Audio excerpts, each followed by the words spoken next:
कह रहा है कि हमारे पास दो प्लेट्स हैं, एक पॉजिटिव प्लेट है, एक नेगेटिव प्लेट है। तो इलेक्ट्रिक फील्ड हमेशा पॉजिटिव से नेगेटिव की तरफ होती है।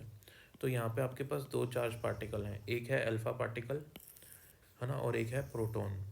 आप दोनों को बारी बारी प्रोजेक्ट करते हो यहाँ से, तो वो दोनों चार्ज पार्टिकल यहाँ, क्योंकि दोनों चार्ज पार्टिकल पॉजिटिव हैं, तो ये बात तो पक्की है कि दोनों चार्ज पार्टिकल्स किसकी तरफ अट्रैक्ट होंगे, नेगेटिव प्लेट की तरफ अट्रैक्ट होंगे।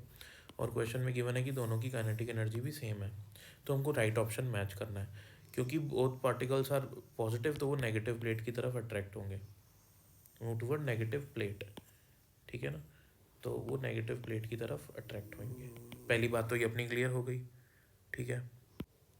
अब इस इलेक्ट्रिक फील्ड की वजह से उस चार्ज पार्टिकल पे फोर्स लगेगा, क्योंकि इलेक्ट्रिक फील्ड इस डायरेक्शन में है, तो जिस डायरेक्शन में इलेक्ट्रिक फील्ड होती है उसी डायरेक्शन में फोर्स भी लगता है।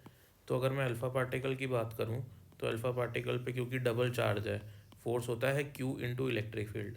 इलेक्ट्रिक फील्ड तो दोनों के लिए सेम है, लेकिन अल्फ़ा पार्टिकल का Q ज़्यादा है, यानी कि अल्फ़ा पार्टिकल पे चार्ज ज़्यादा है, तो अल्फ़ा पार्टिकल पे इतना फोर्स लगेगा।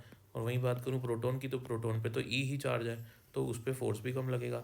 तो जिस पे ज़्यादा फोर्स लगेगा वो ज़्यादा कर्व होएगा, और जिस पे कम फोर्स लगेगा वो ज़्यादा सीधा जाएगा, ठीक है। तो इसलिए जो अल्फ़ा पार्टिकल की ट्रेजेक्ट्री होगी वो ज़्यादा कर्व्ड होगी एज़ कम्पेयर टू प्रोटॉन की ट्रेजेक्ट्री। तो हम यहाँ लिख लेंगे अल्फ़ा पार्टिकल की ट्रेजेक्ट्री ज़्यादा कर्व होगी, मोर कर्व होगा यहाँ पे। तो हमारा कौन सा ऑप्शन इसमें करेक्ट हो जाएगा, तो हमारा ऑप्शन नंबर 2 यहाँ पे करेक्ट हो जाएगा।